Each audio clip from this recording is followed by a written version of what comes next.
2 horas, Leandro. Vamos lá, 3, 2... Seja muito bem-vindo, está começando mais um Content Podcast. Sou seu host, Pedro Mendonça. Então, já se inscreve aqui no canal, deixe seu like, seu comentário, espalhe para o seu amigo. Hoje eu estou convidado mais do que especial. Ele é consultor, já atendeu... Não, desculpa, vou fazer de novo. 80 dá 100. Pode ir?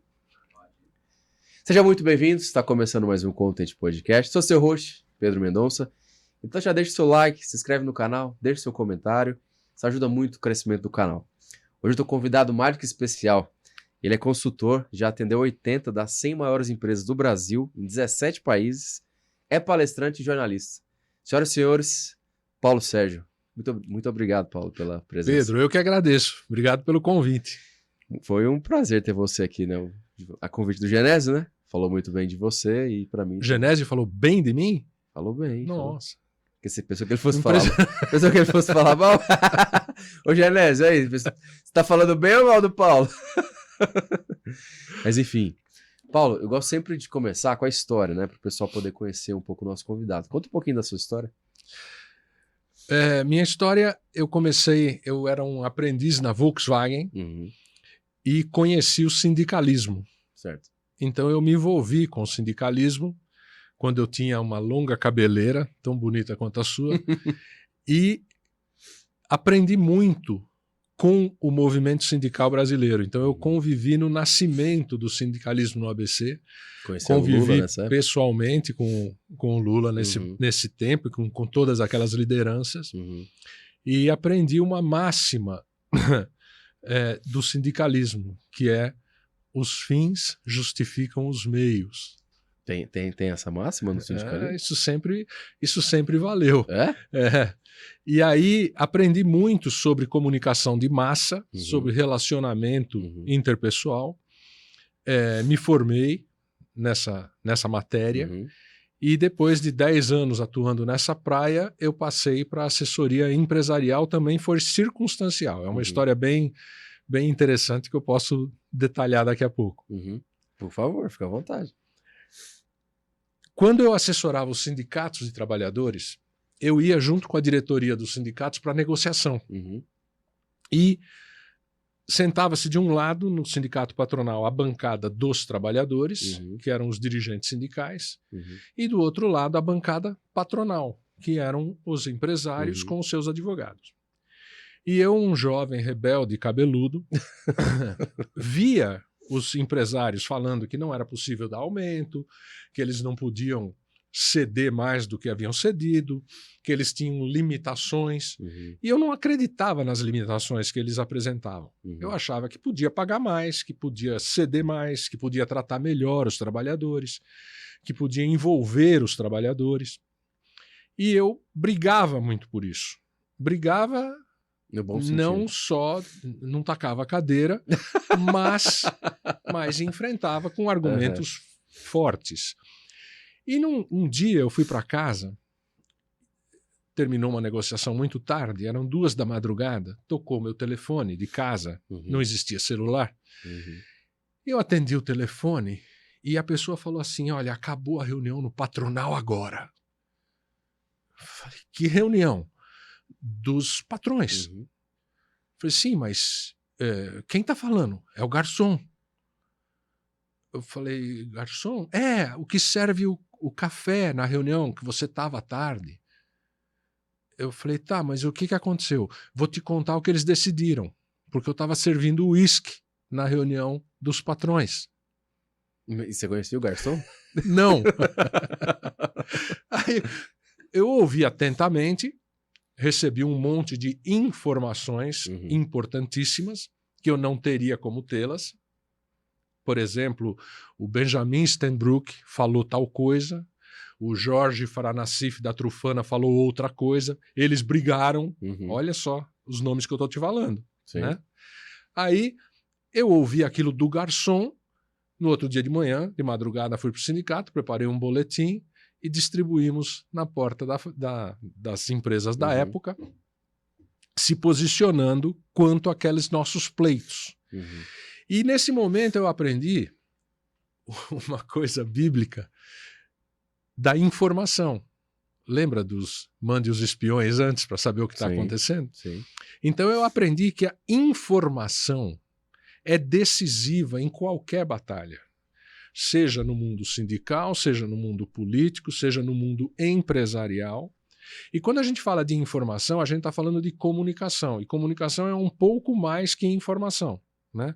Informação basta você dar a notícia e o efeito dessa notícia é conectar as pessoas para que essas pessoas entrem em formação. Uhum. Tá certo? É informação conecta e as pessoas entram em informação em função de uma ideia. Uhum.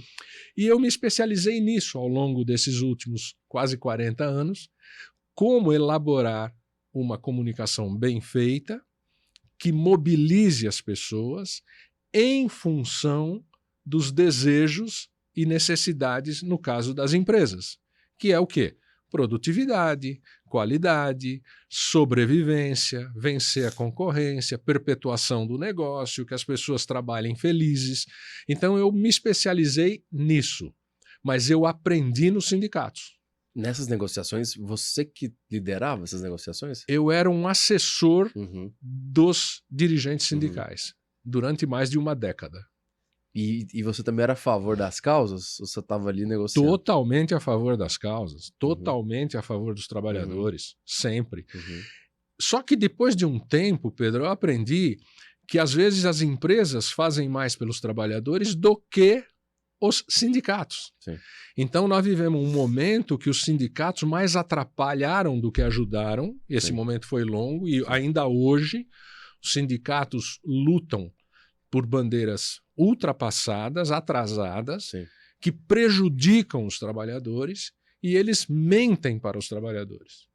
Então, quando a gente está vivendo o momento das fake news, né? Todo mundo Totalmente. fala de fake news. Totalmente. E a gente precisa fazer um profundo estudo sobre isso, Sim. porque como a informação pode organizar as pessoas para que elas melhorem de vida, ou como a informação pode organizar as pessoas para que elas piorem de vida. Então Sim. nós temos esse grande debate hoje, que é um debate bem complexo. Ainda mais com a rede social, né? Você tem um excesso de quantidade de conteúdos. A pessoa fica até meio perdida ali, né? Você quer certo, não é certo. Muitas vezes tem preguiça de dar um Google, de pesquisar. Aí tem aquela famosa tia do Zap que recebe a informação, nem pesquisa, já replica a informação. Então é exatamente isso que você está falando, né? É a preguiça decorrente, porque assim, as redes sociais sequestraram a nossa atenção na última década, vamos Sim. dizer assim. Mas sequestrou mesmo. Sim. Os jovens não conseguem trabalhar. E adultos também, tá? Sim, todo mundo. Os casais não conseguem conversar mais. Sim. Então, sequestrou a atenção. Sim. De modo que as pessoas imaginam, porque tem tudo na mão no celular, eu não preciso ter nada na cabeça. O que eu precisar está aqui, na minha mão. Verdade. Então eu não preciso ter nada na cabeça. É. Se eu não tenho nada na cabeça, como é que eu imagino situações e como é que eu busco essas situações que eu imaginei? As pessoas não estão conseguindo fazer isso. Então, eu acabei de publicar um livro na semana passada, ou retrasada, que eu chamei de As Castas do Século XXI. Uhum. E eu explico essas novas castas apoiado no vocabulário e na imaginação.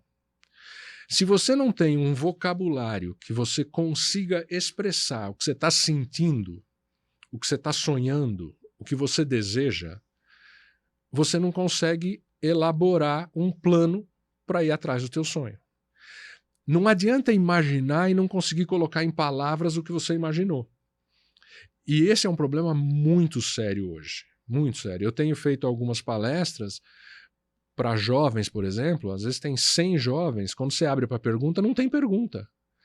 Mas não é que ele não queira perguntar, ele não sabe o que perguntar. Exatamente. Então nós estamos vivendo um momento muito sério de perder vocabulário. Tem pesquisa sobre isso, tá? Que nos últimos 40 anos ou 30 anos, os americanos, o jovem americano perdeu quase 40% do vocabulário. 40%? É Nossa, muito. É muita coisa. Só para ter uma ordem de grandeza, Shakespeare tinha 70 mil palavras no vocabulário dele. Uhum. Dizem que dessas 70 mil ele inventou, ele criou a palavra. Uhum. Tá? Então esse seria o benchmark, tá? Uhum. O top. Top. Tá? Se você tem 30 mil palavras, você sabe expressar o que você está pensando. Sim. Se você tiver 3 mil palavras, você não consegue expressar o que você está pensando. Aí você cai no nós vai, nós quer, e nós não quer e nós não vai. Aí cai no meme, Aí dançou. né? Aí você mergulha na comunicação pontual, Exatamente. tá certo? E daqui a pouco a gente vai estar com imagem. Então, nós voltamos ao Egito Antigo, daqui a pouco nós estamos fazendo hieroglifo na parede, nós voltamos à imagem. Então, o emoji é maravilhoso. Outro dia eu fiz uma apresentação num país da Europa e eu comecei com o coraçãozinho. Uhum. Né? Eu perguntei, quem tem namorada? Alguns levantaram, tenho. Você faz coração, você manda coraçãozinho para tua namorada pelo celular? Mando. O que você quer dizer com esse coração? Uhum. Quando você manda o coraçãozinho, o que você quis dizer para ela?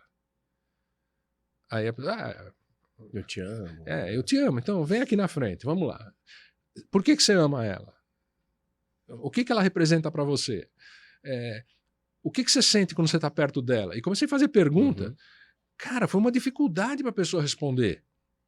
Ela Que não conseguia colocar em palavras o sentimento dela. o que ela imaginava que ela sentia. Porque é o seguinte, Pedro, se eu sou teu amigo e eu não consigo falar para você que eu sou teu amigo, o que adianta eu ser teu amigo? É uma ilusão. Eu não consigo expressar para você o que eu sinto, então o que adianta? O que nós vamos construir juntos? É o que virou hoje a rede social. Então você tem um amigo lá dentro, é meu amigo. Mas esse amigo não sabe onde você mora. Like não é amizade. Like não é amizade. Like é business. Né? Então é engraçado isso. Eu já vi escolas, por exemplo, no Japão, eles colocam computadores, por exemplo, você está desse lado, eu estou aqui, computador desse lado, e eles têm como se fosse um MSN, você não vai nem entender MSN, né? Um WhatsApp deles mesmos, e ele conversa aqui um com o outro por esse sistema, ele não conversa abertamente. Então esse jovem começa a ter dificuldade em soft skills, por exemplo. E aí você que escreveu esse livro, para onde você tá vendo que isso vai dar? O que você acha que vai acontecer com essa nova geração que tá chegando? Vai sofrer. Eu digo no trabalho, assim. Já está sofrendo. Sim. Já está sofrendo. Por quê? A roda da história, ela não vai parar porque você não se preparou. A roda da história vai continuar girando e se você não se preparou, você vai ser atropelado. Uhum. É só isso. Né? Então, esses 10 anos de redes sociais sem regulamentação, aliás, Pedro, isso aqui é muito delicado falar sobre isso. Muito, por quê? Muito. Se você quiser falar, você fica à vontade. Isso é business. Eu acho que é um tema que tem que ser falado. Isso é um negócio. Uhum. Né? Então, a não regulamentação transformou as redes sociais num terreno de guerrilha. Sim. E os melhores sobreviveram e Sim. venceram e ficaram bilionários. Sim. Tá tudo certo. Eu posso falar o que eu quiser na rede social? Posso. Em tese, né? Em tese eu posso. Uhum. Eu posso dar uma surra na minha mulher em casa dentro do quarto? Não. Não. Eu posso dar uma surra dela na rede social para todo mundo ver? Você fala escrevendo? Pode. Então, tem alguma coisa errada. Exatamente. Tem alguma coisa errada. Então, só que não tem lei para isso. Ainda não tem lei. O mundo está pensando nisso, não é só o Brasil. Sim. A Europa está pensando nos Estados Unidos. Tem uma batalha campal nos Estados Unidos para que as grandes plataformas sejam, de alguma forma, responsabilizadas pelo conteúdo. Uhum. Aí a plataforma fala, mas não fui eu que escrevi, foi o Pedro. Tá, mas a plataforma é sua. Ah, mas foi a publicação do Pedro. Sim, mas você ganhou dinheiro. Sim. Se você ganhou dinheiro, você é responsável também. Uhum. É como você leva uma pessoa para o hospital. O hospital fala o quê? Não tenho nada a ver com isso. É responsabilidade do médico. Não é. O hospital é responsável também porque ele ganhou dinheiro. Sim. Então todo mundo que ganhou dinheiro com aquilo é responsável por aquilo.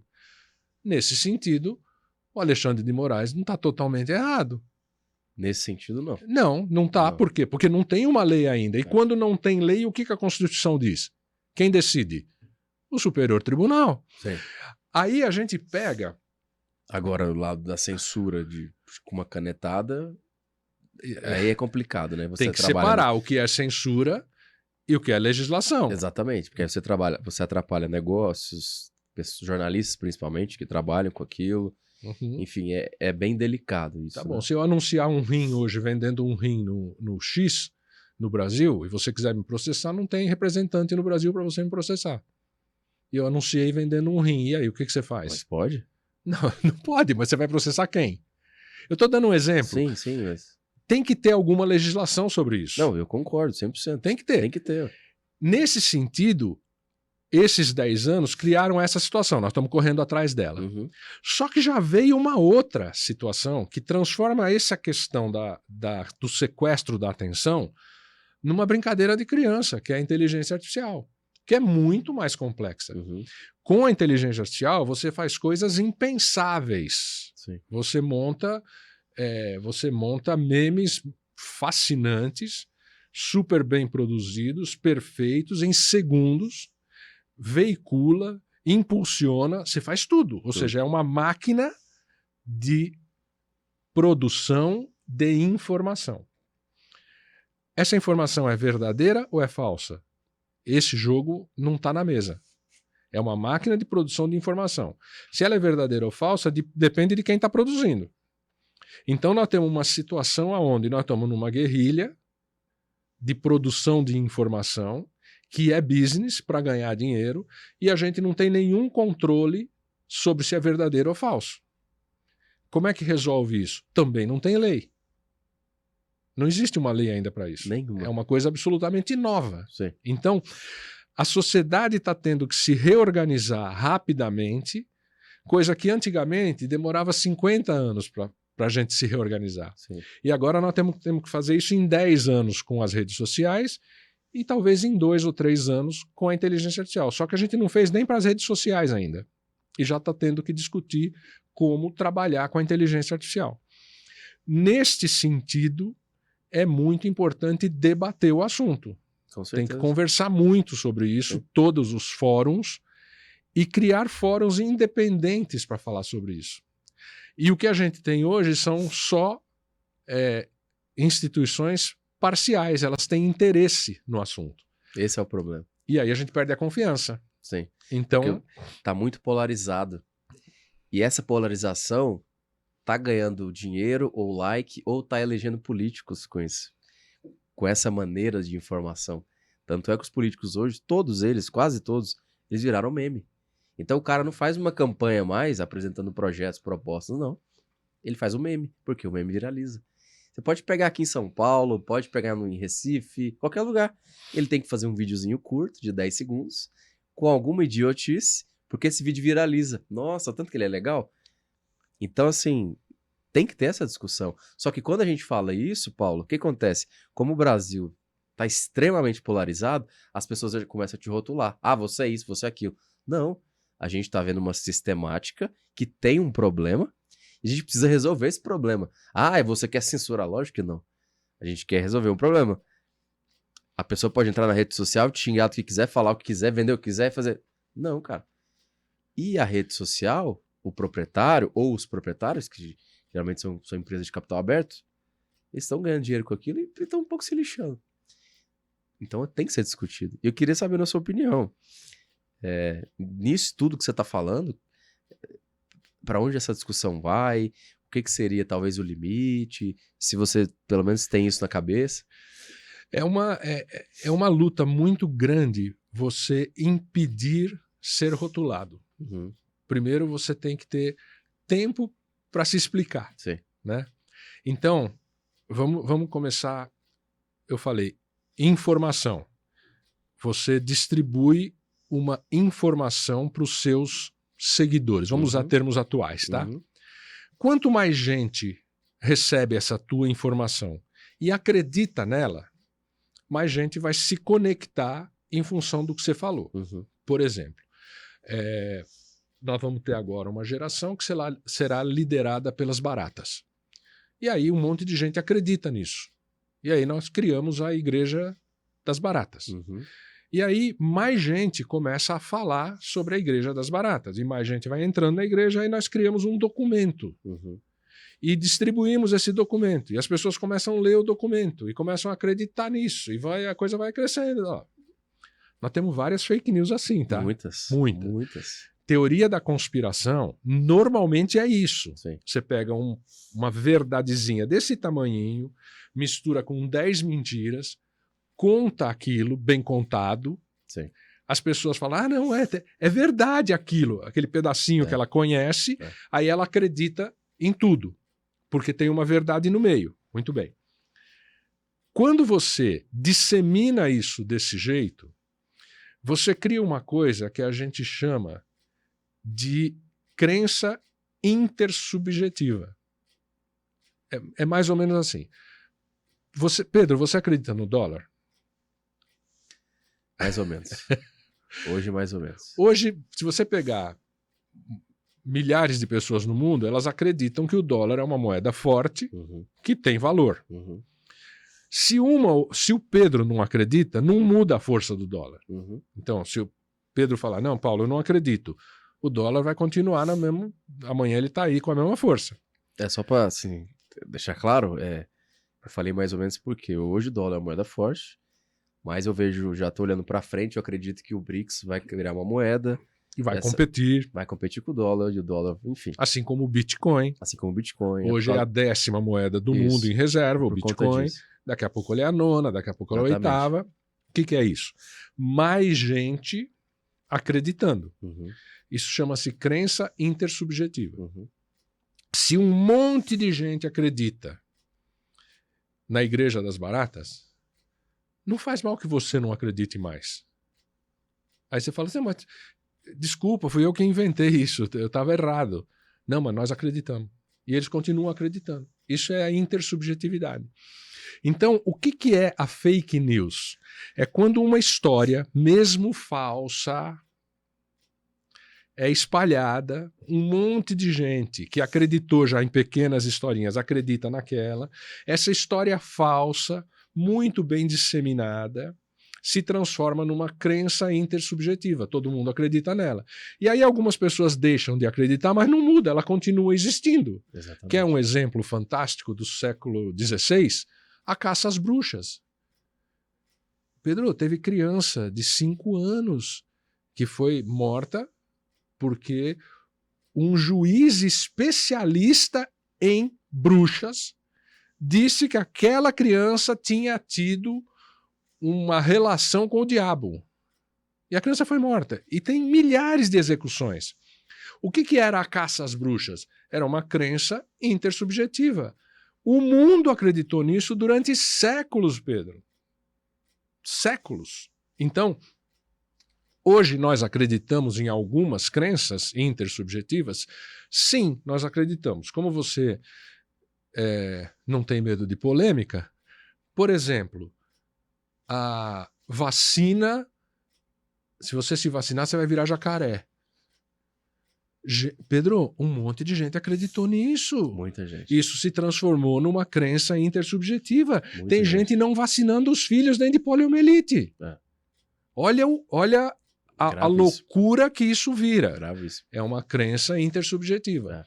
Então, quando a gente fala de comunicação... E aí quem fala contra se torna errado. Já percebeu isso? Não, aí isso é inimigo. Virou inimigo. É inimigo. Por exemplo, você fala assim, eu não como açúcar, então quer dizer que eu odeio quem come açúcar? Não, eu só disse que eu não como açúcar. Exatamente. Não, mas alguns vão interpretar, então você odeia quem come açúcar. Virou isso. Hoje virou Ninguém isso. falou isso. Exato. Né? E aí tem um exercício de PNL, eu estudei um pouco de PNL, aí ele coloca assim, 10 fotos de carros. Os 9 primeiros são verdes e o último é azul. E aí ele pega várias pessoas e as pessoas já são direcionadas para falar que o último carro é verde, mas ele é azul. São 9 carros verdes e um azul. E as pessoas vão, qual é a cor do carro, o último carro? Verde, verde, verde, verde. Aí chega, acho que no 8º ou 9º, ele tá vendo que o carro é azul, mas ele não foi informado de nada, que é um teste. E o cara pergunta pra ele, qual que é a cor do último carro? Ele fala verde. Porque ele foi induzido pela quantidade de pessoas. E a gente tá vendo assim, ou a pessoa tá sendo induzida, ou a pessoa que fala a verdade tá virando o inimigo. Olha a complexidade do que você tá falando. E nas eleições, sabe o que está acontecendo? Uma pessoa que tem já definido o seu voto e ele cai na pesquisa, ele não fala a verdade em quem ele vai votar. E a gente já teve mudanças do boca de urna para contagem de voto de 4%, 5%, o que é muita coisa. Define a eleição. Sim. Então tem um monte de gente que já não fala em quem vai votar por causa da patrulha. O que é uma coisa, é um sintoma doentio da sociedade, né? Porque na medida que eu tenho que esconder o que eu penso, fica complicado, né? Tá muito chato, né, Paulo? Fica chato. Qualquer coisa que a gente fala hoje, igual você falou do açúcar. Igual se eu falar aqui, eu tomo café sem açúcar. Então você é contra o açúcar. Aí eu como arroz, já vi isso, eu como arroz com feijão. Aí já vi gente falando assim, não, tem que ser feijão com arroz, porque o feijão é preto. Tipo, tudo que você fala tem que ter polêmica, tudo que você fala tem que ter pessoa pra querer arrumar uma briga. E na escola, por exemplo, agora tem leis que não pode ter bullying. Todo mundo...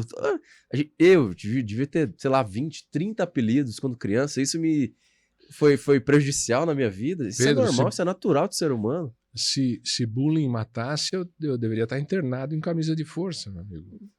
Né? Eu cresci sofrendo bullying, gordo, sabe? Eu também, vou filmar até aqui. Talvez viralize isso aqui. No time de basquete eu só ficava na reserva. Quando eu pegava a bola, eu não acertava a cesta. Não... O meu time de futebol da adolescência, olha, goleiro jogava, às vezes eu jogava de pivô ou goleiro. Obelix, era o meu apelido, Obelix. Aí tinha o Girino, aí o outro lá era Cenoura. Esse era o nosso time. Todo mundo com apelido, a gente viveu normal e jogava bola e todo mundo brincava. Agora, coloca o apelido de alguém hoje. Tudo essas ONGs patrocinadas aí pelos globalistas, tudo enchendo o saco, toda essa chatice. Sinceramente, não dá. Eu acho que a gente tá chegando no momento, Paulo, acho que isso chegou num pico e agora vai baixar. Porque as pessoas não aguentam mais essa cultura woke. Não dá mais. Eu não sei se você pensa assim também. Acho que tem temas que são relevantes, mas agora tudo que a gente fala, tudo que faz é bem complicado, tá bem difícil. Não sei se você vê assim. Vejo absolutamente assim, porque você falou, ficou chato. Realmente ficou chato. Nós aprendemos alguma coisa com isso? Nós já aprendemos, sim, enquanto sociedade. Tem muitas questões que são absolutamente importantes, como, por exemplo, o respeito à mulher. Com certeza. Até poucos anos atrás, às vezes a gente não lembra disso, mulher não votava, mulher não dava opinião, etc. Por outro lado, você tem alguns países do mundo, no Oriente, onde as mulheres são tratadas nem como escravo, né? Escravo tinha respeito, né? Eles tratam as mulheres como um bicho, né? E aí a gente tem o nosso pessoal aqui, que é o woke, a cultura woke, que não vê isso, né? E não fala nada. Não fala nada. O Benjamin Netanyahu foi falar no Congresso americano há alguns meses atrás, e quando ele chegou em Washington, tinha um movimento na rua, gays pela Palestina.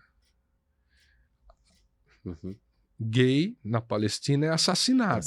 Tá? Mas os gays de Washington, olha o nível da ignorância. Gays pela Palestina. Eles não sabem que lá eles não existiriam, eles seriam mortos. Não. Esse é o primeiro nível da ignorância.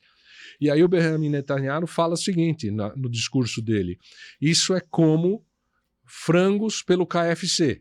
É os frangos fazendo uma passeata em defesa do KFC. Sim. Entendeu? E aí todo mundo deu risada. Chega a ser uma coisa tão absurda, Pedro, que é difícil até conversar. Sim. Porque é um nível de desinformação tão grande e uma crença intersubjetiva tão forte que não dá para conversar. Você não tem argumento, a pessoa não vai aceitar o teu argumento. Sim. Então, nesse meu livro que eu te falei desse último mês, nas castas, eu sugiro 7 castas. Uma é a casta nobre. A casta nobre é muito difícil de ser atingida. Seria aquele cara quase perfeito, Uhum. né? O cara que lê um livro por semana, que faz academia todo dia, não come açúcar, se alimenta super bem, tem amigos mais inteligentes do que ele, Uhum. Bem relacionado.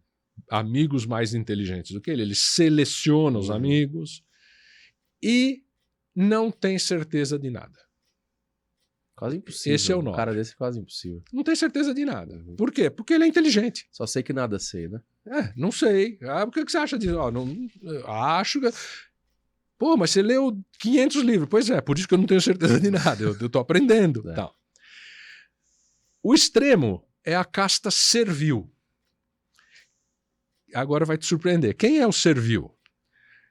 É um cara que se alimenta mal, não lê nada, come mal, se acha o cara mais inteligente da turma dele e tem certeza de tudo. Aí eu falo no livro o seguinte: se afasta de quem tem certeza de tudo. É fria. É fria. E agora, para deixar bem complexa a nossa conversa, o que é ter certeza de tudo? O que é ter certeza de tudo? Me fale, por favor. Põe Deus na jogada. Acredita na Bíblia? Acredito, Você é presbiteriano, né? Não, eu sou evangélico. Evangélico, você acredita a na minha Bíblia. minha linha é reformada, né? Aham. Acredito na Bíblia. A certeza de tudo é Deus. A certeza de tudo é a morte. Olha como isso é complexo. Outro dia me perguntaram sobre isso, sobre Deus. E eu disse o seguinte: tem dois Deus. Tem um Deus que é o Deus do mistério, é o Deus da misericórdia, é o Deus que criou tudo, é o Deus que você não conhece, você não viu pessoalmente. Sim. É o Deus que você não sabe se ele criou você à imagem e semelhança dele. Quem falou isso? Quem garante isso? É o Deus que você não sabe onde ele está. O universo é bilhões de anos-luz. Onde que esse Deus aí é muito legal. Uhum. É o Deus do mistério. Sim. É o Deus que, quando você está desesperado, você ajoelha, fecha a porta do quarto, chora e pede socorro para ele. Sim. Esse Deus aí é maravilhoso, cara. Não tem nenhum problema. Agora, tem um outro Deus aí na praça que fala em quem você tem que votar, Ah, não. que fala que roupa você tem que Ah, usar, não. qual tem que ser seu corte de cabelo, com quem você tem que dormir, que os pastores ficam histéricos falando dele, gritando, pede dinheiro em nome dele. Cara, esse Deus aí... Esse Deus é o Deus da certeza. Não tem, Pedro, não existe existe o Deus do mistério, o da certeza não existe. Com certeza. É um assunto, essa que você está falando de Deus, né? É tão complicado e complexo que essa pessoa que fala isso, desse primeiro Deus que você falou, ela não leu a Bíblia. Porque a Bíblia fala. Lá tem os preceitos de quem é Deus, como que Deus age. Se você fizer isso, você vai ter bênçãos assim. Se você não fizer, você vai ter maldições assim. Então a pessoa tem uma direção, ela tem um norte. Agora, a maioria não lê, que é o que você falou da questão do conhecimento. Então a pessoa não lê. Aí chega qualquer picareta, vigarista, esses pastores que estão aí, fala qualquer coisa, lê um versículo, faz uma filosofia inteira em cima de um versículo, a pessoa olha, nossa... Esse Deus é assim? Só que ela não sabe que Deus lá no Velho Testamento mandava fazer guerra. Mandava exterminar. Ah, Deus é assim. Ele mandava, ele fez isso. E uma série de outras coisas que eu discuto com amigos meus cristãos, que os caras, não, peraí. Deus era assim no Velho, mas no Novo Jesus mudou. Negativo. Deus é imutável. Volta na crença Mas, enfim, intersubjetiva. É isso. A crença intersubjetiva é isso. Uhum. Todo mundo acredita. Sim. Independente de um ou outro não acreditar mais, não muda. Sim. E a imutabilidade é um perigo, porque a gente falava antes de começar o nosso papo aqui da autocorreção. Sim, com né? certeza. Vamos deixar mais complexo. Os 10 mandamentos. O 10º mandamento é o quê? Não cobiçarás a mulher do teu vizinho, a terra do teu vizinho, etc. E o escravo do teu vizinho. Está escrito lá. Uhum. No 10º mandamento. Uhum. Não cobiça o escravo do teu vizinho. O escravo dele é dele. Uhum. Não tente tomar o escravo do teu vizinho. Uhum. Quem fez os 10 mandamentos? Deus. Nós não podemos mudar, então? Não. Então, mas não tem mais escravo. Os tempos mudaram, né? Os tempos mudaram. O mandamento não. Não. Porque não dá para mudar. Não. É a crença intersubjetiva. Nós acreditamos nela e ela não se aplica mais ao dia de hoje. Aí vem a história do Novo Testamento, para dar uma ajeitada na interpretação. Sim. Então, a autocorreção é uma característica humana. Se nós, humildemente, e aí, quem tinha que ouvir são os políticos, né? Mas eles não vão ouvir, obviamente, seria uma ingenuidade minha achar que vão ouvir. Humildemente, não admitir que a maioria das coisas nós não sabemos como resolver e abrir o coração para tentar resolver, nós estamos perdidos. Nós temos 100 milhões de brasileiros sem esgoto. O que esses políticos estão fazendo sobre isso? Nada, Pedro. Vem e fala, né? Agora, promete. Não vai fazer nada. Aprovaram o marco do saneamento recentemente, mas... Que é o que você falou. Aí vem o outro, muda tudo, muda as prioridades.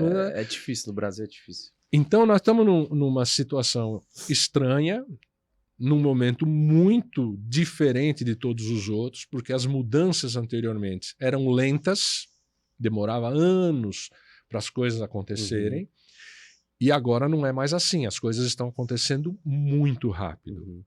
Só para você ter uma ideia, em 2030, daqui a agora 5 anos, o planeta Terra vai ter mais robôs do que habitantes. Mas robôs, você fala, serve todo tipo de robô? Software é robô. Todo tipo de robô. Celular, robô, tudo que funciona autonomamente, inclusive carro. Mais do que habitantes. Toda a produção vai estar concentrada em sistemas autônomos, que são os robôs. O que é muito mais inteligente, porque não erra, faz com mais qualidade, pega o teu iPhone, por exemplo, mais 24 horas. Samsung, a qualidade é perfeita porque é feito por uma máquina, não é um ser humano que está lá apertando os parafusinhos. Então, tudo vai melhorar, a produtividade vai explodir, nós não vamos ter problema de produção, nem de qualidade. Problema de relacionamento no trabalho, porque vai ter menos pessoas. Exatamente. E como é que só que é rápido. Na Revolução Industrial, demorava 100 anos para as coisas acontecerem. As pessoas iam se adaptando. Agora está acontecendo tudo dentro de uma geração. É muito rápido, né? Então, o que a gente precisava?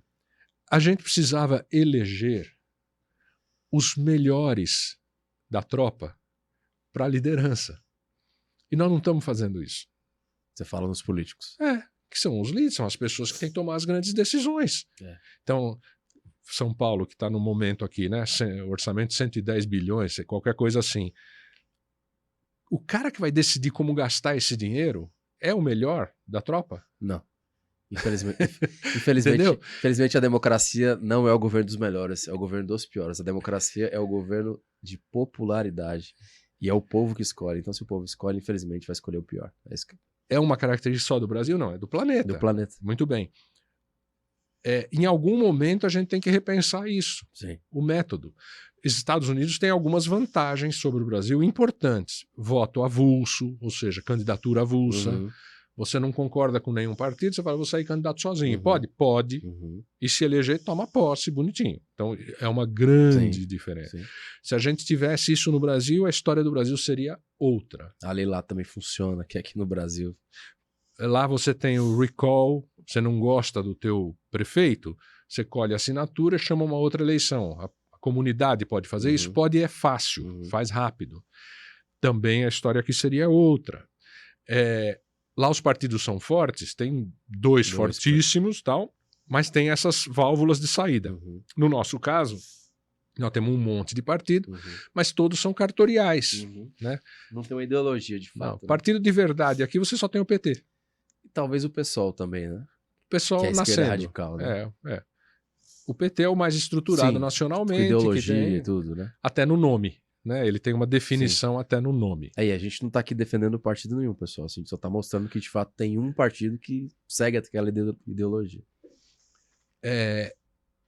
Outro dia eu fui falar numa rádio E o entrevistador falou assim, olha, eu queria deixar claro que a opinião do entrevistado não é a opinião da rádio. Porque você vê a preocupação que a gente tem, né? Sim, porque hoje qualquer coisa é... Mas assim, a gente realmente não tá defendendo, né? Se estivesse defendendo também, fica à vontade. A fala é sua. Se quiser defender o PT, ou quem quer que seja, fica à vontade. Mas bem legal o que você tá falando. E eu queria fazer uma pergunta pra gente arrematar esse assunto. Na questão da regulamentação, né, da rede social. Porque essa discussão tem que ser feita. Você acha que existe um limite do que tem que ser regulamentado?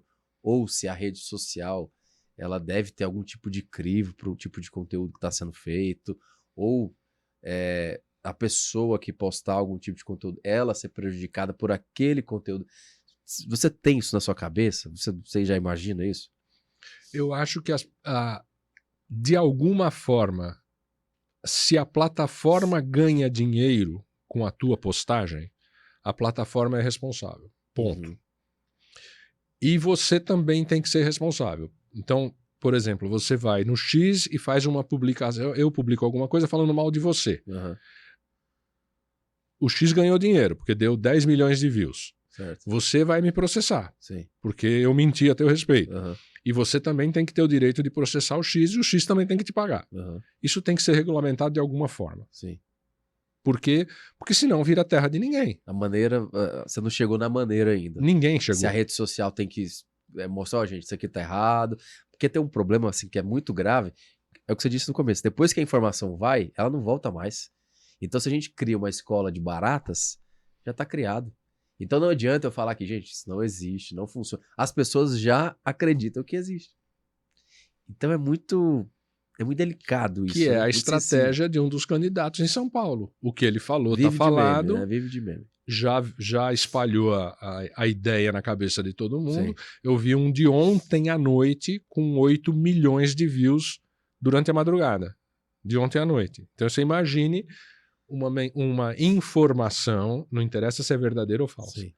passada para 8 milhões de pessoas durante a madrugada. A força que isso tem. E fora que esses 8 milhões vão replicando. Vão pra replicar outros e tal. Adianta amanhã falar, não foi bem isso que eu quis dizer? Já passou pra frente. Já não, é tarde. Então, de alguma forma, isso tem que ser regulamentado, sim. Eu não sei como, tá? Mas você vê essa discussão sendo feita em algum lugar do Ocidente? No mundo inteiro. Não tem nenhum país falando sobre isso? Tem falando de ameaças. O que o Alexandre de Moraes fez aqui, a Europa está ameaçando fazer com o mesmo X. O que eu vi falar é que aqui pode ser um exemplo para a Europa. Então, assim, o europeu tá olhando aqui pro Brasil como se fosse uma jurisprudência. Ah, é assim que o juiz lá fez lá no Brasil? Nós vamos fazer aqui também. O risco da gente é transformar isso em censura. Sim, é o que não pode então, acontecer. Não pode ser censura. Tem que Sim. ser regulamentação, não censura. Essa linha é tênue. E aí você não acha que os nossos... Vou voltar pro Brasil. Que os nossos parlamentares, eles não discutem nada que é sério? Então, por exemplo, um assunto desse que é muito sério, ele só fica no meme, de um lado ou de outro. Não tem uma discussão séria, gente. Nós temos uma situação aqui que é grave, ela não vai voltar atrás, a rede social e a internet vai explodir com a inteligência artificial, nós precisamos discutir esse assunto.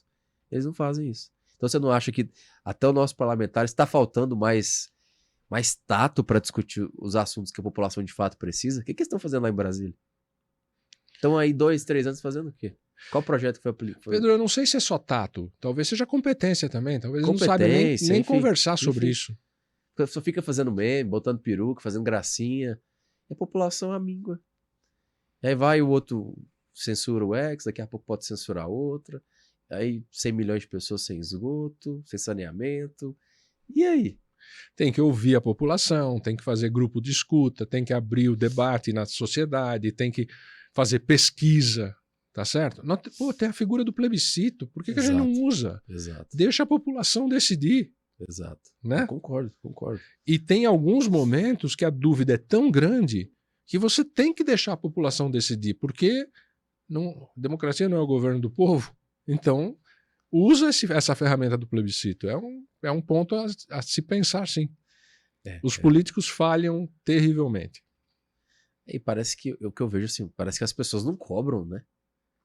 Se ela gosta do político, não interessa o que ele fala e faça, ela não critica. Então é complicado isso, porque discussões sérias, elas precisam ser feitas, não ficar no meme nessa informação que você está fazendo. Ah, eu tô aqui não sei aonde fazendo graça. Tá, beleza. E de fato, o que isso está trazendo de benefício para o povo? Ah, eu quero diminuir o imposto. Tem essa discussão? Ah, eu quero construir uma usina. Tem essa discussão? Ah, tá tendo, sei lá, energia agora renovável, é moda agora carro elétrico. Tá tendo a discussão no Brasil? Não tem discussão de nada. Ah, o ESG, agora todo mundo falando. A discussão tá tendo dentro do Congresso Nacional? Olha o tanto de queimada que tá tendo. E realmente, eu tô te passando o fato. Tá tendo um monte de queimada. Isso aqui é um fato, tem que ser discutido. Tá sendo discutido? Não tem nada de discussão. E aí? É o que você falou, tudo é meme. Na época da eleição, esses assuntos voltam, alguns tentam usar o assunto. Vamos pegar então um ponto polêmico mais para trás. A Operação Lava Jato no Brasil, ela despertou a nação numa direção de que a gente começou a sonhar que esse país poderia ser sério. Sim. E a gente podia passar tudo a limpo. Sim. Começar de novo, Sim. né? Consertar os absurdos, os erros, tal. E eu me lembro de torcer toda sexta-feira para saber qual seria a próxima prisão, né? Prisão, né? Vai bater na porta de quem é que vai preso nessa sexta-feira. É verdade. E eu tenho certeza que o Brasil inteiro torcia por isso. Muito bem.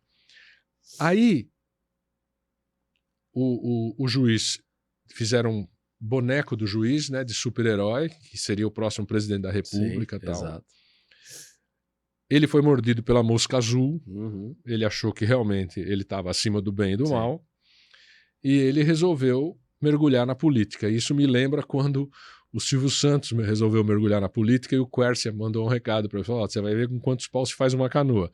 Ele ficou um mês e desistiu. Ele, né? não aguentou o tranco. Foi. O Pablo Marçal, empresário, está vendo o tranco que ele está levando, porque ele foi entrar numa área que não é dele, que é a política. Ele Muito quer bem. A presidência. Ele quer a presidência. O Bolsonaro viu aquela onda da Lava Jato e o que ele fez? Ele se aproveitou dela. Opa, esse é o meu discurso. Né? Vou chamar o juiz para vir para cá, para o ministério. Tá.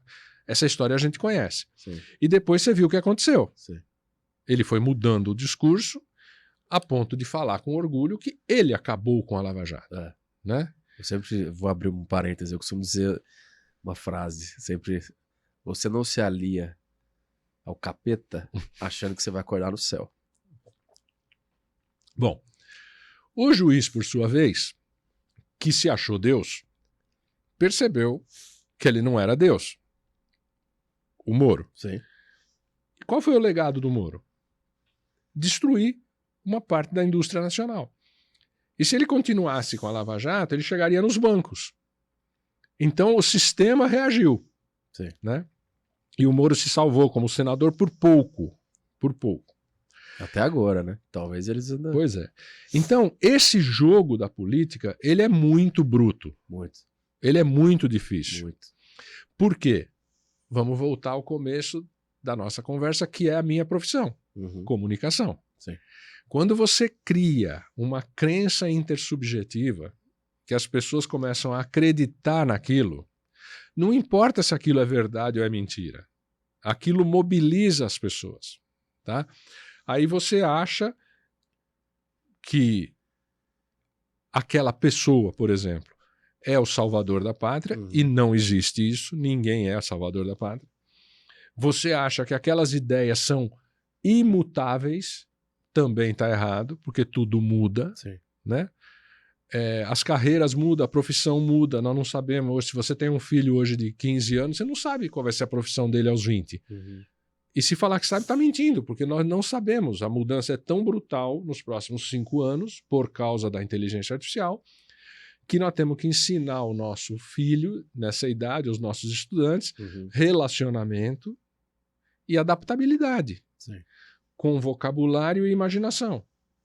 Por quê? Porque sem vocabulário e sem imaginação, nem a inteligência artificial você consegue usar. Então, nesse cenário, nós temos uma liderança política que é um desastre, Pedro. Total. É um desastre. Se vocês me falar 1 ou 2 nomes que são capazes de pensar nesse assunto e sugerir caminhos, me conta, porque é o que você falou, deveriam estar debruçados sobre isso e não estão. E eu acho que até dentro disso, eu queria jogar isso pra você pra saber se é isso mesmo.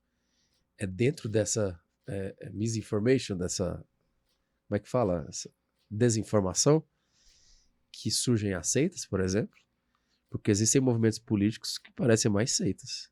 A pessoa não pode ser criticada, porque se a pessoa for criticada, é perigoso o seguidor desse político te agredir. É mais ou menos isso que acontece com essa desinformação? Pode criar esse tipo de coisa? Seitas e outras coisas piores? Quando você tem uma crença intersubjetiva e você conseguiu juntar um monte de gente que acredita naquilo, para solidificar essa tua crença intersubjetiva, você precisa criar documentos. Você precisa criar um livro, por exemplo. E aí distribui esse livro, essas pessoas vão ler esse livro. E você vai construindo aquilo que você chama, e que a gente chama de verdade. Né? Essa verdade não é necessariamente uma verdade. Então, quando você tem, por exemplo, vamos só pegar, eu vou tentar pegar só coisas polêmicas, exatamente porque, para a gente pensar no assunto, né? Por exemplo, sabe aquelas tiazinhas da igreja que são um amor de pessoa, coração bom, etc., que não corta o cabelo, Sim, sei lá, sim. acho que se ela cortar o cabelo ela não vai para o céu, Sim, sim. e o cabelo já está batendo no Sim, pé. sim. Isso é uma crença, para ela é uma verdade, e ela não corta o cabelo. Ou vamos lá, você tem lá no Oriente mulheres que acreditam que tem que usar a burca. E usa a burca. Sim. E é feliz. Ela acredita que por causa aquela crença que um monte de gente acredita, é intersubjetiva, Sim. forma esse time. Isso é a seita. Então, a seita está apoiada em verdades para aquele grupo. Que para um outro grupo pode ser o maior absurdo do mundo. Você fala, meu Deus, o que essa pessoa está fazendo com a própria vida? Como é que essa pessoa vai na praia num dia de sol de burca e fica dentro da água? Não é? Sim. Não é? Pra gente? Pra gente, sim. Né? Você está no Rio de Janeiro, né? Vendo aquelas mulheres lindas, Sim. esculturais de biquíni na praia. Você fala, pô, como é que aquela outra vai de burca na praia? Sim. Aí alguém vai dizer, pô, mas é um direito que ela tem. Claro que é. É um direito dela, faz o que quiser. Mas é uma crença intersubjetiva, forçada ou não, estimulada ou não, que cria o que você chamou de seita, que são os grupos. Então, e voltando para a política, dentro desse sistema, que pode ser extremamente perigoso, é possível que nasça ou que exista movimentos políticos mais extremados por conta disso? Não é só possível, é provável, porque Hitler foi eleito em 1933, voto direto, pelo povo alemão, que é um povo inteligente. Por que votou no Hitler? Quais eram as ideias do Hitler? Judeu era doente, judeu era porco, judeu transmitia doença. Era isso que Hitler falava. E as pessoas acreditaram nele. Sim. Elegeram ele. Seguiram ele. E ele levou o mundo à guerra. Você acha que o sistema, não igual, mas algo extremado desse tipo pode acontecer hoje em dia? Nessa Pedro, sociedade? nós passamos perto disso aqui há 2 anos atrás, Pedro. Por sorte, os nossos militares não foram idiotas a ponto de seguir os insights do capitão. Passou perto. Passou perto, Pedro. Os nossos militares tiveram juízo. Alguns não. Mas a maioria falou, opa, para, não vamos entrar nessa aventura, não. Para com isso. Porque se dependesse de alguns insights, de alguns estímulos, nós teríamos tido um golpe aqui. E aí alguns amigos meus ficam doentes comigo quando eu falo, pô, olhando por essa ótica, o Alexandre de Moraes foi nosso herói. Ah, mas ele está exagerando. Claro, ele está exagerando porque o nosso Congresso, como você falou, é fraco e não cria as leis necessárias. Aí deixa um buraco aberto sem lei, aí o Supremo tem que decidir. As pessoas levam os problemas ao Supremo. Eles não saem na rua batendo na porta, me traz coisa aqui para eu decidir. Não é assim. Ele é instigado a decidir. Por que ele é instigado a decidir? Porque o nosso Congresso é fraco. Hoje a gente tem um desequilíbrio de poderes e acaba que um desses 3 poderes acaba tendo esse protagonismo por causa dessa fraqueza de outro poder, né? Que, na verdade, até para resolver qualquer tipo de situação, vai lá no Supremo, em vez de resolver internamente. Se está insatisfeito com o ministro, tire ele. E você tem dispositivos jurídicos na lei para que tire ele ou qualquer outro ministro. Mas isso não acontece. Então, mas tem que... Tudo bem, tira ele por quê? O que ele fez de errado? Ele tomou tal decisão. Por que ele tomou essa decisão? Não tem lei para isso? Não, eu não estou falando do 8 de janeiro. Estou falando assim, tem várias medidas autoritárias em relação a ele. Tem várias. Principalmente, por exemplo, o Mato, ele obrigou o Bolsonaro, lá em 2019, a nomear... Você não pode nomear fulano. Então, lá atrás já começou o inquérito das fake news. E tem uma série de coisas que está errado, que tem um desequilíbrio. E esse desequilíbrio, naturalmente, tem que ser resolvido pelo Congresso Nacional, que não resolve. Uhum. Então é algo difícil. E eu concordo com você, realmente. Eu também creio que o 8 de janeiro realmente era algo sério. E que depois antes, fugiu para os Estados Unidos. Né? O Freud dizia que a gente prefere julgar porque a gente não quer a responsabilidade de tomar as decisões, né? Quem elegeu os nossos representantes, deputados e senadores, somos nós. Sim. Então, nós somos culpados. Ponto.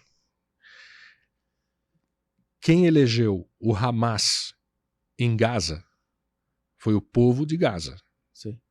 O Hamas pegou bilhões e bilhões de euros que recebeu da Europa, ao invés de construir uma Seul em Gaza, preferiu fazer túnel, cortar cano, fazer míssil para destruir Israel. Quem está colhendo o preço disso, do que o Hamas fez? O povo de Gaza que elegeu o Hamas. Sim. Entendeu? Sim. Pô, mas o povo, coitado... Não, Pedro, cuidado com o coitado. Uhum. Nós somos coitados no Brasil? Sim, nós estamos pagando um preço altíssimo pelas nossas escolhas. Sim. Concordo. Ah, mas, pô, vai demorar para resolver. Pedro, a China, que a gente estava falando da China, demorou 5.000 anos para tirar 1 bilhão da pobreza. 5.000 anos. Nós somos jovenzinhos. Eu tenho um amigo, Stephen Kennedy, aliás, você devia conversar com ele. Ele fala assim, não, eu fiz os cálculos, Paulo, nós vamos demorar 800 anos. 800 anos? E ele explica por que serão 800 anos. E eu acredito no Kennedy. Vai demorar, Pedro. Então o Brasil vai demorar 800 anos para ser um país decente. Vai, Pedro. Vai porque é cíclico. Não, eu não duvido não. Não duvido não. As nossas escolhas são... As ofertas são ruins. Tem uma ditadura dos partidos, né, que não deixa... Você não escolhe quem você quer. Sim. Né? Não tem a candidatura avulsa e tal. Exato. O partido escolhe 3 ou 4 grandes nomes que puxam um monte de voto e arrastam um monte de gente que você nem sabe que foi eleito. Isso. Se você olhar a Câmara dos Vereadores de São Paulo, tem um monte de gente lá que você nem sabe que é vereador. Isso. Como é que ele chegou lá com 10 mil votos, 15 mil votos e tal? Por que ele chegou lá? Porque alguém teve 300 mil e puxou ele para cima. Exatamente. Então, todo esse cálculo, ele é bem estudado. Os partidos têm dono. Sim. Ah, você vai falar, mas então nós somos vítimas. Não, Pedro, nós criamos isso. Nós vamos ter que desmontar isso. Pô, Paulo, vai demorar. Vai demorar. Tem que ter paciência, né? Você tem que viver a sua vida enquanto isso. Você não pode achar que o teu sucesso e a tua vida, a tua profissão, a tua carreira depende disso. Você tem que focar em você, porque a salvação é individual. Ela não é coletiva. Eu costumo dizer, né? A pessoa tem que preocupar primeiro com ela e com a família dela. Agora, o que a gente vê muito, a pessoa está preocupada com Brasília, querendo resolver o problema do Brasil, só que dentro de casa tá cheio de problema, dos filhos, da esposa e tudo mais. Então a lógica é o inverso. Primeiro eu preocupo comigo, com a minha família, com a minha espiritualidade, com o meu trabalho, enfim. E depois a gente vai para ver outros problemas de dentro para fora, não de fora para dentro. Paulo, você falou no início a questão do sindicalismo, que você trabalhou e estava assessorando a questão das negociações. Como que você fez esse processo de transição para consultoria e foi trabalhar no ramo privado? Como foi isso? Foi em função dessas difíceis negociações, uma vez uma empresa chamada Odebrecht, o presidente era ainda o Norberto Odebrecht, o avô, né, que foi o fundador, e eu fui fazer uma apresentação lá sobre negociação, sobre a negociação sindical e a relação da empresa com os trabalhadores. Mas eu fui como sindicalista. E eu falei lá... Foi cabeludão? Cabelo lindo, cara, cabelo lindo. E eu com o cabelo lindo e com os olhos azuis, eu impressionava. Aí eu fui até lá falar e... Você pega nessa câmera aqui, Leandro? E eu falei, Pedro, que o problema das empresas... Essa matéria de qual ano? 98. 98. Ele na matéria da Exame. Que o problema das empresas é que as empresas não sabiam ouvir os seus trabalhadores. E aqui tá Mr. Cafezinho. Exatamente. Depois você explica pra gente. Por isso. Por quê? Porque o segredo da boa relação está em ouvir, não está em falar. Então, normalmente, quem fala demais ouve de menos. Exato. Se você ouve de menos, você não sabe o que a outra pessoa pensa. Exatamente. Se você não sabe exatamente o que ela pensa, você vai acabar pisando na bola em algum momento, vai acabar propondo alguma coisa que essa pessoa não gosta, e etc. Isso é muito comum entre os casais hoje em dia. As pessoas ficam penduradas no Instagram, passando o dedo o dia inteiro, não conversam. O marido não ouve a esposa não ouve o marido. O casal não ouve os filhos. E aí é pego de surpresa. Olha, o Joãozinho está usando maconha. Nossa, quando aconteceu isso? Já faz 3 anos. Não ouve, não sabe. Empresários não ouvem seus trabalhadores. E aí, por que Mr. Cafezinho? Porque eu levei para as empresas, isso quando você começou, você falou 80 das 100, né? Eu levei uma estratégia de fazer o café com o presidente. Isso se espalhou pelo mundo. Por quê? Porque quando um presidente de uma empresa coloca um grupo de 8, 10, 15 trabalhadores para um café com ele, e ele não fala nada, isso é dificílimo. Ele só deixa os trabalhadores falarem o que quiserem. Mas quem que são esses trabalhadores? Escolhidos geograficamente da empresa. Por exemplo, se é uma fábrica, um de cada setor. Entendi. Se é um escritório, um de cada departamento. Entendi. Tal. Se é um hospital, um de cada andar. Tal. Entendi. E aí ele deixa esses trabalhadores falarem sobre como tá indo a vida deles durante meia hora, e depois faz uma pergunta, fala, se você sentasse aqui na minha cadeira e fosse o presidente por um dia, qual é a primeira coisa que você faria aqui na nossa empresa? Só uma coisa, a primeira. E anota o que todo mundo falar. Pedro, eu aprendi ao longo de décadas que 90% do que os trabalhadores dizem que fariam na cadeira do presidente custa 0 dinheiro. 0. Não tem custo. É só relacionamento. É só melhoria através de relacionamento. São questões estruturais, não é questão questões financeira. De produtividade, de direcionamento, de fluxo, detalhes do dia a dia. E aí o presidente ouve, mas por que a gente não faz isso? Se a gente tem toda uma linha de comando e deveria estar atento a isso. Porque normalmente não está atento a isso. Porque quando a gente cria processo, a gente obedece o processo. E aí as pessoas param de pensar. Se você olhar, por exemplo, uma diferença brutal entre Brasil e Estados Unidos, são os processos. Lá tudo é processo. Se você, nos Estados Unidos, tiver um detalhe que não está planejado, ninguém sabe o que fazer. Nós, no Brasil, damos um jeito. Lá não dá jeito. Tudo para tudo é processo. Então, quanto mais processo, menos criatividade. Sim. Então, o café com o presidente foi revolucionário há 3 décadas atrás, espalhou-se por 17 países do mundo, etc., porque ele foi revolucionário em ouvir as pessoas. Depois de uns 20 anos fazendo isso, eu cheguei à conclusão que eu tinha que criar uma coisa nova. E aí eu criei o método Pensando Juntos, que é o livro, que agregou algumas coisas ao ouvir. Tá? E hoje, Pedro, Tá, hoje, século XXI, nós voltamos às origens. Hoje o ouvir é mais importante do que era 30 anos atrás. Com certeza. Hoje nós ouvimos menos do que ouvíamos 30 anos atrás, tanto na empresa, na indústria, na fábrica, quanto em casa e no relacionamento familiar. Mas você fala ouvir dentro dessa relação interpessoal, porque na rede social você está ouvindo 24 horas. O ouvir que você fala é relação direta. O ouvir é fazer com que a outra pessoa Entenda se o que você sinta tá importante. Não. Quando eu ouço o Pedro, Sim. atentamente, por exemplo, eu estou me sentindo importante aqui, porque você está prestando atenção em mim. Sim. Você está me deixando falar, Sim. eu estou me sentindo o máximo. Né? O ouvir é isso. Conversei com a minha esposa. Ela se sentiu importante? Não, então você não ouviu. Eu conversei com o meu funcionário. Ele se sentiu importante depois da conversa? Não, então você não ouviu. Entendi. Então, quando você ouve atentamente... Então quem está ouvindo tem que se sentir importante. Tem que se sentir importante. E eu posso acrescentar que ele tem que entender o que você está falando. Claro. Porque às vezes ele se sentiu importante, mas não entendeu nada do que você falou. Não, mas ele falou. Ele se sente importante porque ele teve a oportunidade de falar. Entendi. Por exemplo, desculpa, eu tenho um cliente que foi cliente há anos e hoje é cliente novamente, numa outra grande empresa. E ele um dia ele era presidente de uma empresa, se eu não me engano, era a Refripar.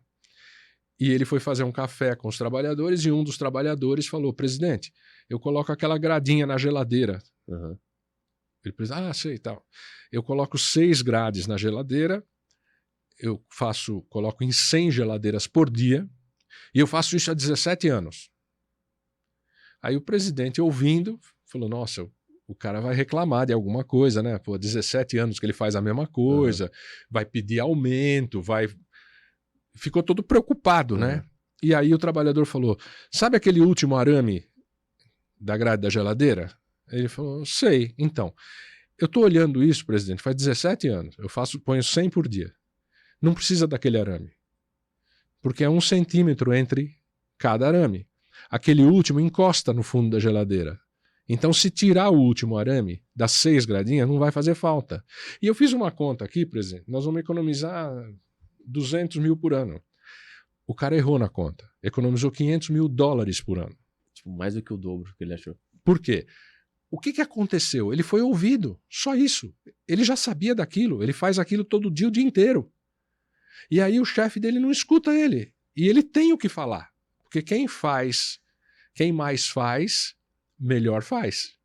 Então, nós, nas grandes empresas, perdemos a habilidade de ouvir. E eu achei que isso tinha passado por causa dessa avalanche de informação das redes sociais, Twitter, né? Falei, não, acabou esse negócio. Pedro, voltou tudo. Nós estamos pior do que nós éramos. Nós ouvimos menos hoje do que a gente ouvia no passado, a gente interage menos, a gente constrói menos relacionamento, a gente não liga os nossos corações mais, é cada um por si. Cada um por si. Ninguém confia em ninguém. E aí, de novo, crença intersubjetiva. Eu tenho uma crença, você tem outra, nós somos inimigos. Com certeza. Aí a gente não... Eu ouvi você falando, eu não sei se foi algum vídeo seu ou foi algum dos seus livros, que você fala que as empresas confundem comunicação com falar. Exatamente. O que é isso? E como manter assim, a empresa toda em sintonia? Porque isso é um problema dos líderes. Né? Quem é o líder? O CEO de uma grande empresa, os diretores e tal. Eles são sofredores, Pedro. Eles são sofredores. Eles têm meta a atingir, têm um monte de desafio, tem que prestar conta para o conselho de administração, tem que fazer o budget dar certo, tem que vender, e aí o cliente às vezes não está comprando.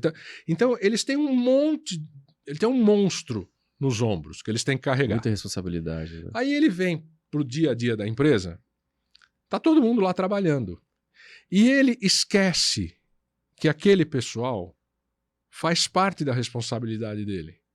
Então, ele acha que as soluções para os problemas que ele está vendo dependem só da cabeça dele. E não é verdade.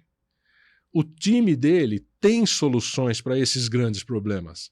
Mas a gente perdeu esse vínculo de conversar, de ouvir, porque a gente não tem mais tempo. Então, quando esses meus clientes de hoje, eu digo o seguinte: eu estou te pedindo 1 hora por mês do teu tempo para mudar o teu ambiente de trabalho. Testa isso durante 3 meses, 3 horas, 1 hora por mês, e você vai ver tudo mudar na sua empresa. O que é essa 1 hora por mês? É sentar com um grupo bem escolhido, né, criteriosamente escolhido, e deixa eles falarem para vocês como é que está a empresa, o que está acontecendo e o que eles fariam se estivesse na sua cadeira.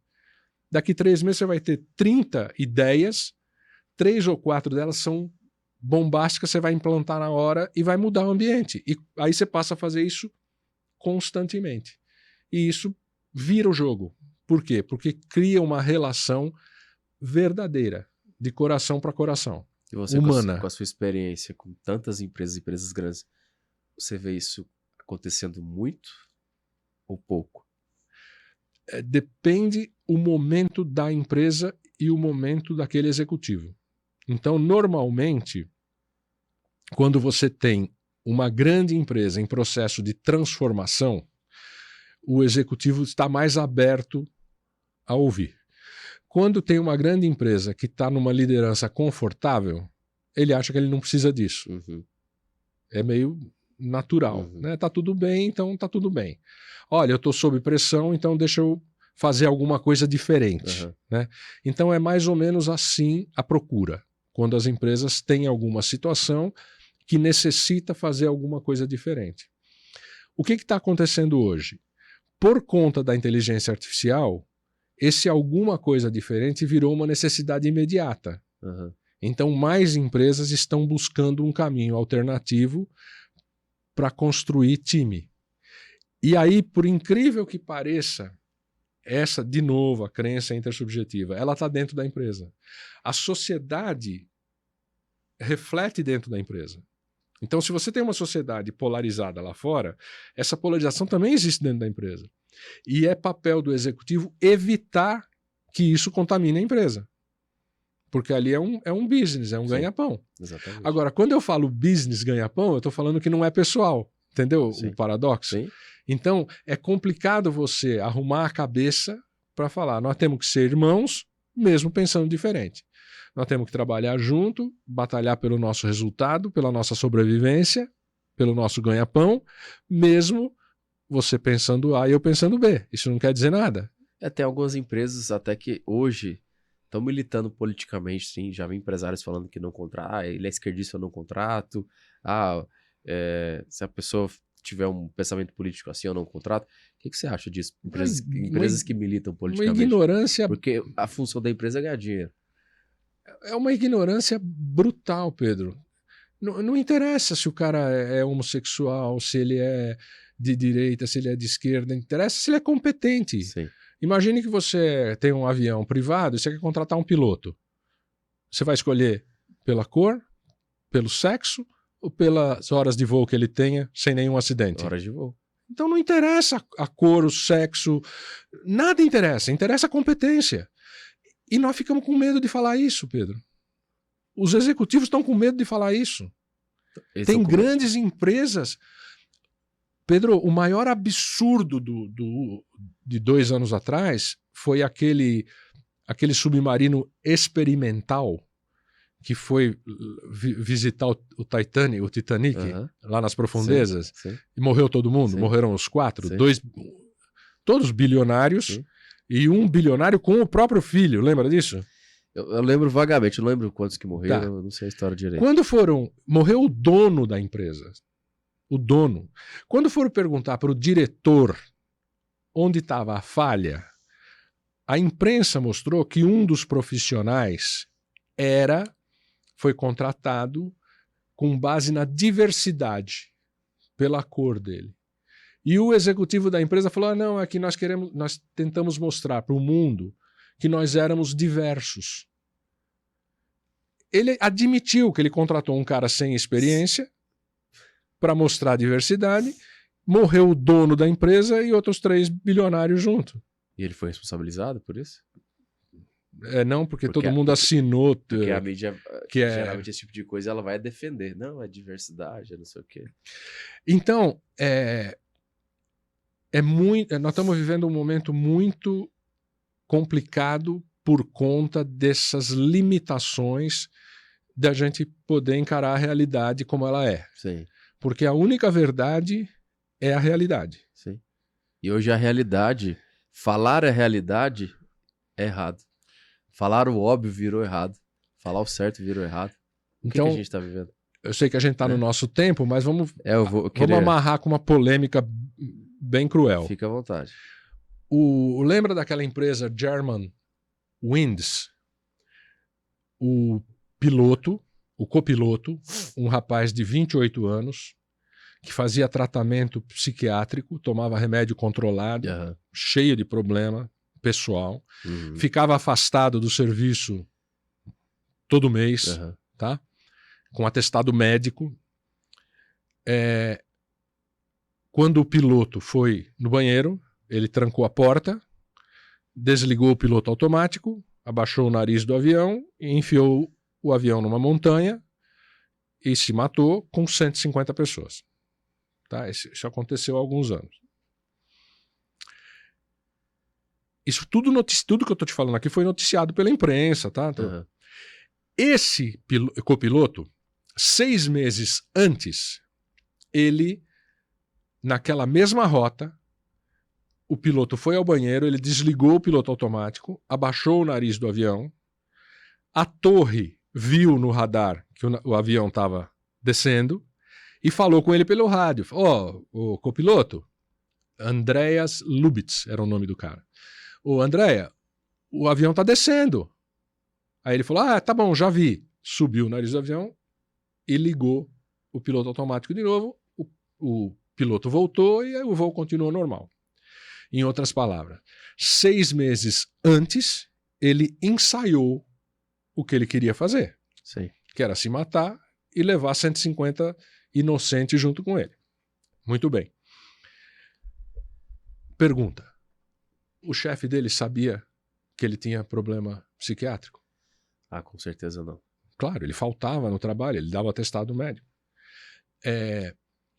Aliás, ele tinha separado da namorada há um tempo, meses antes. É um negócio bem triste a situação dele. Mas você fala o chefe direto dele, né? Não, sabe? O diretor, todo mundo sabia. Você tem um funcionário na tua empresa...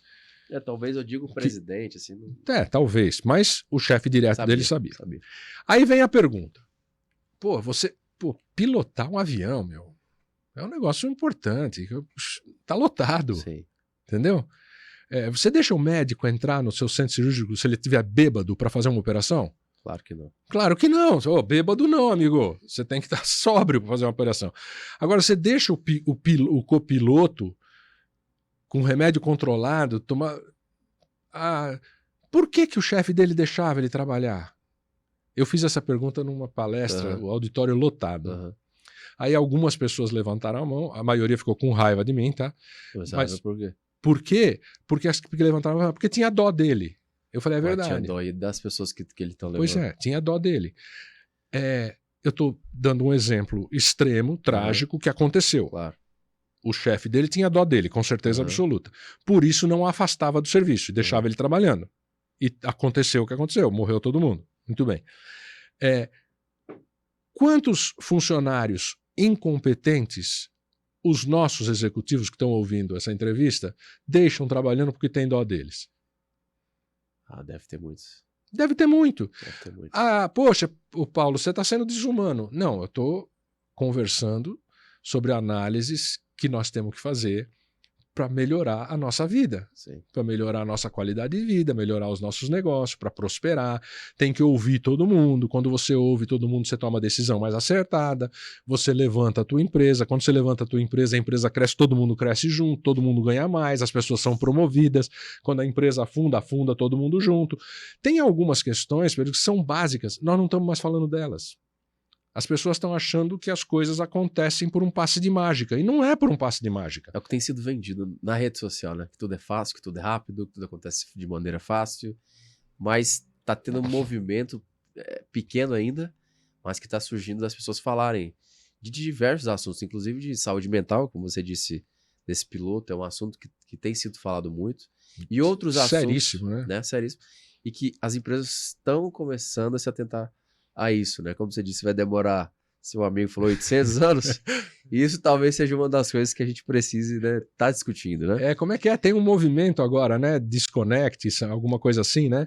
Do coach que nunca trabalhou, do influencer que nunca fez nada, desliga dele Né? A e gente busca quem se aprende, né? precisa montar um movimento desse, né? Não sei se existe, mas a gente precisa montar. No seu livro Pensando Juntos, você fala, tem um capítulo que você fala que as empresas são todas iguais. Como assim? Porque as pessoas são todas iguais. Essa história do café com os trabalhadores foi muito interessante, porque eu pessoalmente já participei disso em 17 países. Uhum. Embaixo de árvore em Angola, em escritório super luxuoso na Noruega, de empresa líder mundial, com obra de campo, com pessoas muito humildes e muito pobres. E o que eu vejo é o seguinte: quando você chama o seu time de trabalho e ouve o teu time, eles se sentem importantes e o rendimento muda completamente. Então, esse negócio de vestir a camisa sem as bases do que seja vestir a camisa, não funciona. Isso é só um discurso, isso é só marketing. Né? Como você fala, é meme, né? Agora, quando você envolve as pessoas e elas entendem a razão do negócio, elas conseguem ver o amanhã e o depois de amanhã. Como é que elas vão estar hoje, como é que elas vão estar amanhã e depois de amanhã. Quando você abre esse jogo com o time, ouvindo as pessoas, muda completamente a relação. Nesse sentido que as empresas são iguais, porque o desejo de todas as pessoas é se sentir importante. Então, a comunicação dentro de uma empresa existe para isso, para que todos se sintam parte e importantes. E é impossível que eles se sintam importantes se eles não forem ouvidos. E que você tem visto que são as empresas que fazem não esses cafés, mas que dão essas oportunidades, são as empresas mais coesas, que andam na direção melhor do que empresas que estão com líderes que acham que sabe tudo, que não escutam ninguém. Tem histórias fantásticas, por exemplo, eu li esses dias, a Kodak, ela tinha 160 mil empregados, ela era líder mundial no setor, Sim. E depois de 5 anos ela faliu, foi a falência total, quebrou. Sim. O que aconteceu?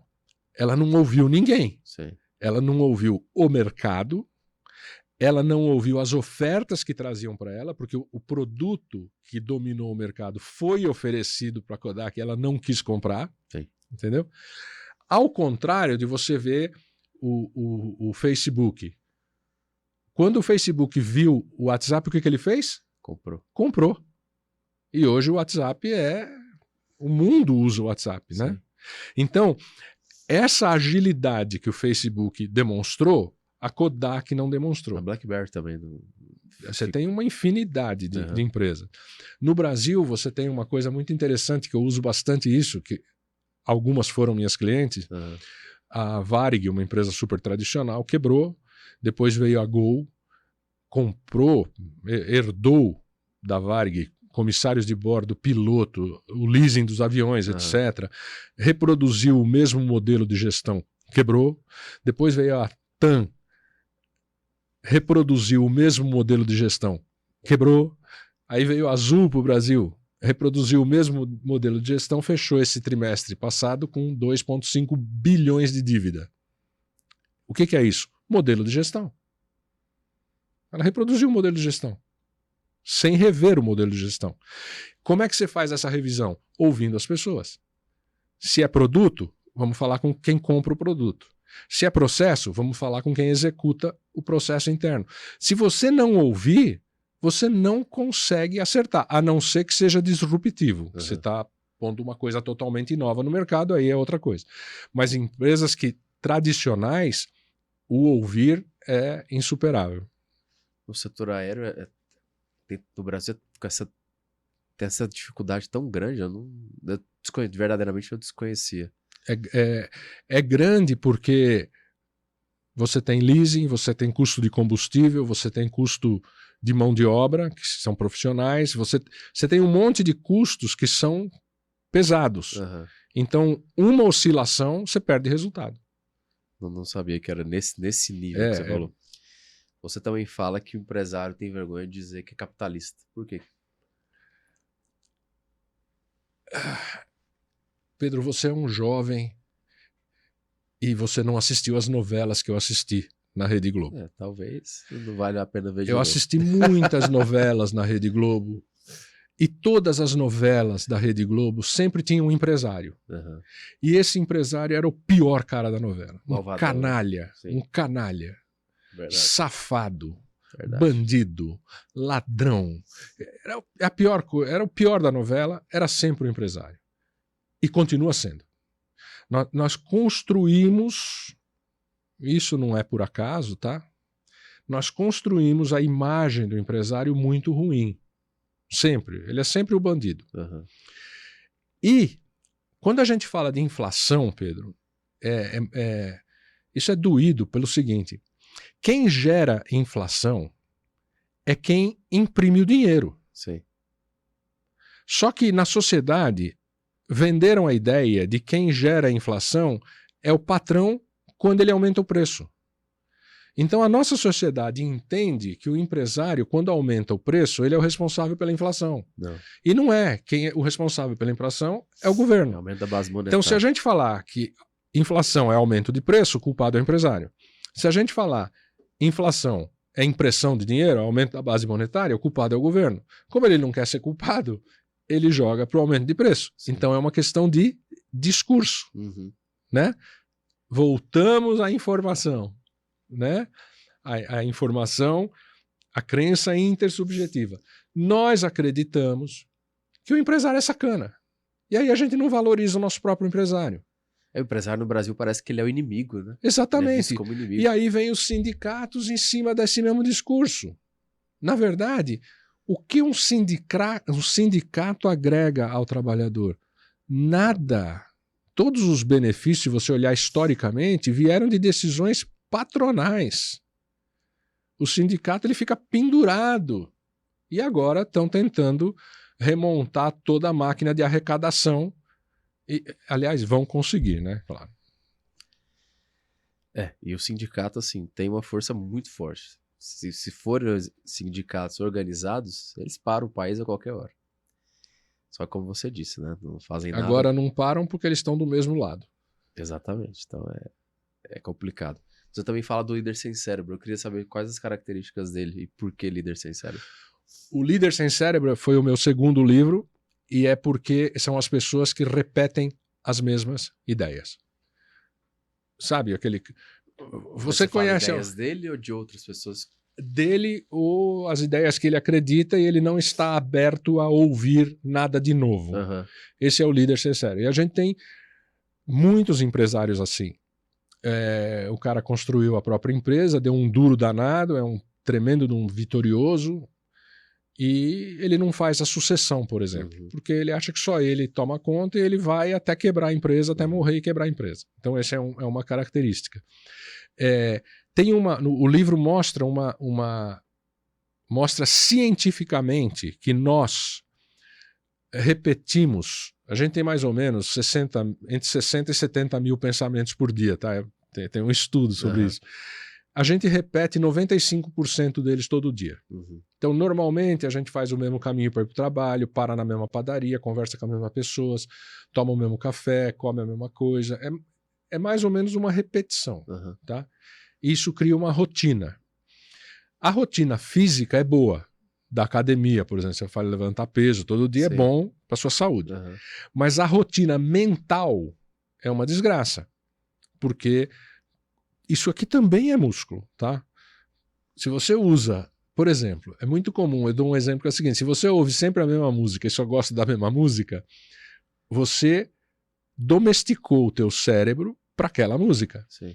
Aí você não gosta de nenhuma outra, tá? A vida é assim. Se você deixar teu cérebro entrar em loop, repetir os mesmos pensamentos, você vai ter as mesmas atitudes, vai repetir as mesmas emoções e vai ter as mesmas experiências. Sim. Se você conseguir tirar o teu cérebro de loop, por exemplo, eu vou para o trabalho por um caminho diferente. Eu vou fazer uma carona solidária uma vez por semana com um grupo da minha empresa de pessoas que eu não converso normalmente. Eu vou fazer um novo amigo por ano, pelo menos. Uma pessoa completamente nova, de outra área, que não trabalha comigo, que eu não convivo e que pensa diferente de mim. Então isso está no livro, como algumas regras para você tirar o teu cérebro do loop. Você começa a trabalhar o cérebro, né? O líder sem cérebro é o cara de ontem com as ideias de anteontem. E se aplica aos políticos também de uma forma brutal, tá? Político sem cérebro é o que mais tem. Não necessariamente ele fica somente na empresa, né? Pode ser líder em qualquer outro setor, né? Qualquer coisa, pode ser político, qualquer área. Se só repete o pensamento, tá em loop. É muito fácil ver isso quando o cara conta a mesma piada, tá? Atenção aí se você tá contando a mesma piada. Que horror. Não, e a rede social, ela acaba fazendo a pessoa entrar nesse loop. Por quê? O algoritmo entende, eu gosto de política. Então ele só recomenda política, você fica ali. Sua cabeça não abre, seu cérebro não abre. Na verdade, ele se fecha e você vive numa bolha e acha que o mundo é aquela bolha. Na verdade, não. É porque você gosta daquilo. O algoritmo vai te alimentar com aquilo. Eu faço isso para mim. Eu sigo nas redes sociais, eu escolhi lá 30, 40 que pensam completamente o oposto um do outro. E eu tento ver todos. Exatamente para não entrar na bolha. Sim. Porque senão você vai ouvir só quem pensa como você. Sim, exatamente. E o final disso é ficar burro. Ficar sincero, não é o que você fala, né? E é um dos últimos capítulos do seu livro, você fala sobre os sinais, né, de que a carreira acabou. Quando isso acontece? São os sinais que a gente percebe isso. Os sinais que você insiste em não ver, né? Essa apresentação, ela começa com essa história do copiloto, do Andrea Lubitz. Sim. Que é muito triste, mas ela é muito clara, porque o sinal é muito claro. E as pessoas insistiram em não ver esse sinal e deixou as coisas irem até acontecer a tragédia. E aí eu começo a mostrar nessa apresentação, isso é uma palestra, tá no YouTube. Eu começo a mostrar outros sinais que a gente insiste em não ver. Por exemplo, eu tenho um amigo em especial, que é muito querido, não vou falar o nome para contar o feito. Tá. Quando o Bitcoin custava $100 cada um, ele me ligava e falava assim, Paulinho, você comprou Bitcoin? Eu falava, não. Compra. Fala a verdade, pode falar que você comprou muito. Pedro, eu não comprei. O maior erro da minha vida. Aí ele falava, Pedro, ele me ligou mais de 1 ano, acho. Ele me falou isso 200 vezes. Paulo, compra um pouquinho de Bitcoin. Eu falava, tá bom. E eu falava, e aí depois quando eu desligava o telefone, eu falava, eu não acredito nisso. Eu não acreditava. Nossa. Eu não comprei, tá? Ele comprou muito. Ficou muito rico. Então. Muito. Ele vendeu quando bateu $19 mil cada um. Ele comprou a $100 cada um e vendeu a $19 mil. Aí um dia ele me ligou e falou, Paulinho, eu tô podre de rico. Acabei de comprar uma casa de 20 milhões com o troquinho. Com o troquinho. Imagina como eu me senti, né? Era pra mim estar comprando também. Eu tinha que ter comprado. Eu não ouvi meu amigo. O cara me ligou 200 vezes. E era $100, né? Dava pra comprar. Bom, sinais que você insiste em não ver. O sinal tá na tua cara o tempo todo dia. Então existem centenas de oportunidades hoje, tanto empresariais quanto de negócio, que se o nosso cérebro estiver em loop, você não consegue ver mesmo que ele esteja na tua cara. E são investimentos pequenos, tá? Hoje, por exemplo, se você pesquisar o assunto, todas as pessoas que conhecem isso falam que em 10 anos o Bitcoin vai valer $1 milhão cada um. Sim. E hoje ele vale $50 mil mais ou menos cada um. Sim. Tá? Tens coragem ou não? O sinal está dado. Se você olhar os 10 anos passados, confirma isso. Tá? Se você olhar os 10 anos para frente, você não sabe. Então, o sinal está dado. E aí, nessa apresentação, eu mostro diversos sinais, chegando até a inteligência artificial. Que hoje, por exemplo, as pessoas falam a inteligência artificial é uma ameaça. Não. Hoje ela é uma oportunidade brutal para todo mundo. Tanto para a medicina, quanto para o direito, quanto para a psicologia, para qualquer área de atuação, a inteligência artificial te ajuda de uma forma exponencial a turbinar o teu resultado. O que você demorava 1 ano para fazer, você faz em 1 dia sabendo usar a inteligência artificial. Ponto, é isso. Sim. Hoje é só isso, velocidade. As pessoas estão falando de problemas lá da frente, quando ela começar a pensar sozinha. E aí é um negócio bem complexo. Porque consciência é a capacidade de sofrer. A gente não sabe como uma inteligência artificial vai ter a capacidade de sofrer ainda. Então, não adianta ficar olhando para esse problema, porque está muito aquém disso ainda. Então, a gente tem que ver. Esse é um sinal do mundo moderno. A oportunidade e gratuita, hein? Ainda gratuita. A OpenAI, essa que ela lançou semana passada, está grátis. Mas esses sinais que você fala da carreira acabou, é a própria pessoa que percebe ou as pessoas ao entorno dela? Não, as pessoas não percebem. Ou ela não percebe? Não percebem e, em alguns casos, Pedro, não querem conversar sobre o assunto. Uhum. Não querem. Outro dia eu estava falando com meu filho, de 37 anos, que tem uma boa posição numa empresa. Eu falei, você acha que a sua posição na empresa vai existir daqui a 5 anos? Ele, sabe quando você fica olhando para o teto? Pensa, não sei. Então, vamos partir do pressuposto que não vai. O que você vai começar a fazer hoje? Buscar fazer outra coisa. Você tem que começar, você tem que fazer um plano. É. Já. Se você visualizou que isso pode acontecer, comece a se preparar. Isso requer o quê? Você tem que tomar uma atitude, tem que tomar uma decisão, tem que mudar a tua rotina. Sim. E as pessoas não querem fazer isso. As pessoas querem ficar no conforto e esperar que alguém decida para elas. Isso é verdade, né? A gente gosta de ficar na zona de conforto, né? E na verdade a gente nem pensa muito no futuro, né? A gente vai vivendo. Parece que nossa cabeça entra em loop e a gente vai vivendo naquela rotina. Deixa a vida me levar. Deixa a vida me levar, exatamente. Você foi consultor de grandes empresas, várias empresas. Eu queria que você contasse um case que te marcou muito. Nossa. Você deve ter vários, né? Se pudesse contar 1 ou 2, não sei. Te marcou Não, muito. tem histórias muito legais de Angola, da indústria das montadoras de automóveis no Brasil e fora do Brasil. Mas eu vou pegar um para você bem atual. Uhum. Que eu posso comentar porque se tornou público a semana passada, tá? Um empresário de Mato Grosso, de 42 anos, foi contratado como advogado. Ele é, na verdade, um escritório de advocacia, ele é um empresário do direito, tá? Um advogado.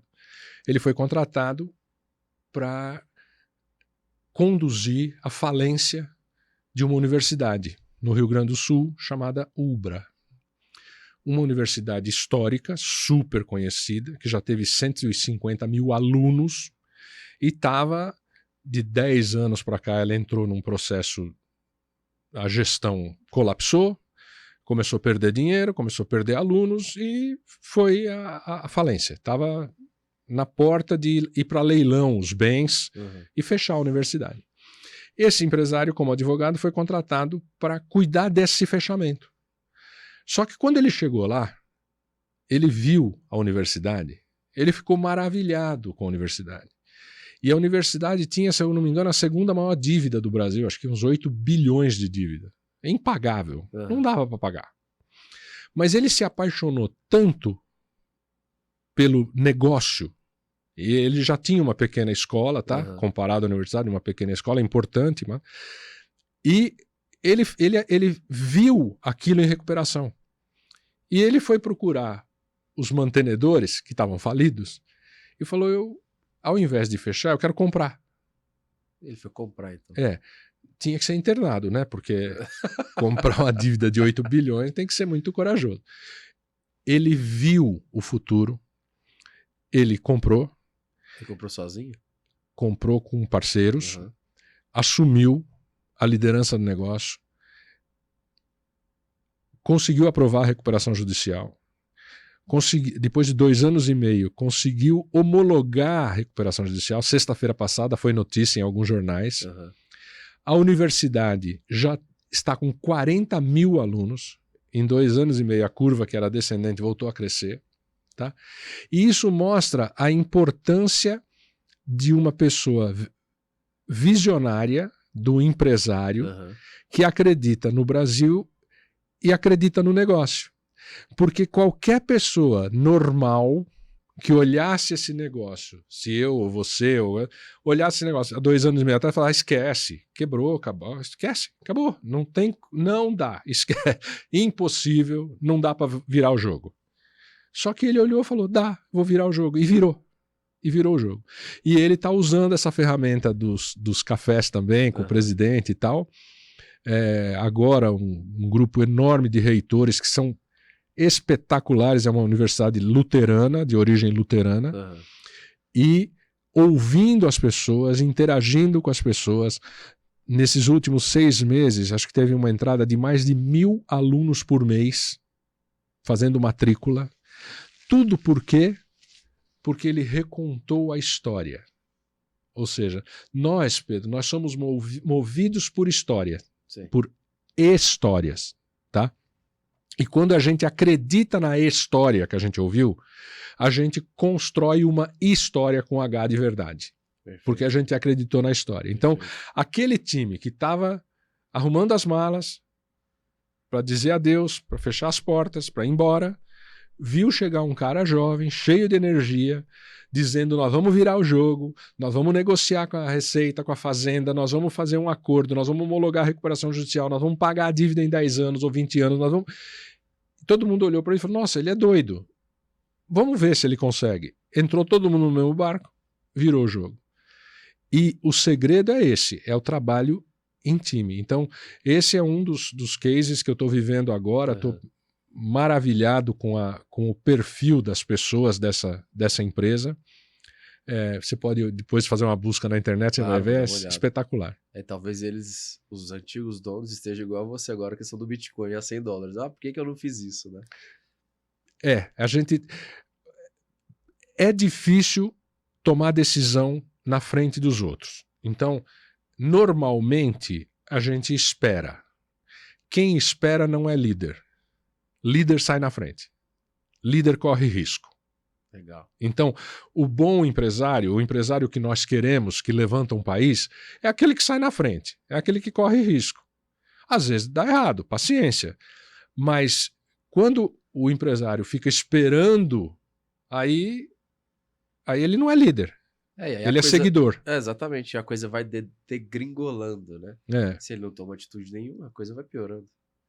Você falou muito aí de comunicação, contou esse case. Eu queria que você deixasse uma mensagem para as pessoas nesse sentido. Que às vezes às vezes até tá bem, a empresa até tá boa, mas a comunicação não tá legal e isso pode levar a uma futura ruína. Você desse uma mensagem nesse sentido de comunicação. Cria na tua empresa a diretoria do inconformismo, a diretoria do cara chato, a diretoria da inovação. Inventa um nome para isso, mas é aquela pessoa que vai questionar tudo. Por que nós estamos fazendo desse jeito? Por que isso aqui é assim? Não podia ser de um outro jeito que ficasse mais barato? Não podia ser de um outro jeito que o cliente ficasse mais feliz? Normalmente esse cara é insuportável, ele é o chato. A gente elimina esse cara. Para que o business sobreviva, nós temos que trazer esse cara. Esse cara é o cara importante. Então, neste momento de inteligência artificial, como é que eu uso a inteligência artificial para o meu negócio? Todo mundo está falando disso, mas pouquíssimas pessoas estão usando. As pessoas falam muito a respeito, mas não sabem usar. Então tem que mergulhar nisso, porque isto já mudou e vai continuar mudando o planeta inteiro de uma forma brutal e rápido. Sim. Às vezes a pessoa usa para brincar, né? Em vez de usar para algo produtivo, fica brincando ali, fazendo piada. Concordo, exatamente o que você falou. Paulo, queria te agradecer Muito obrigado, a gente já até estourou o tempo. Foi um prazer falar com você. A gente teria horas aqui para discutir. Eu que agradeço, para a Pedro. parte 2 para a gente poder falar de outros assuntos. Vai aqui. ser um prazer. Pessoal, vou deixar aqui as redes sociais embaixo do Paulo. O seu livro tá onde à venda? Na Amazon, no Kindle. No Kindle, né? Vou deixar também o link do Kindle para vocês adquirirem. Paulo tem vários livros, vocês podem adquirir os livros dele. Tenho certeza que vai ser um posto de conhecimento e vários casos interessantes como esse que ele contou. Pessoal, as minhas redes também vão estar aqui embaixo, do Content vão estar aqui embaixo. Segue a gente aqui embaixo, deixe seu like, seu comentário, compartilhe com seu amigo. Queria agradecer você que ficou comigo aqui até agora. Muito obrigado pela sua audiência. Até a próxima. Obrigado.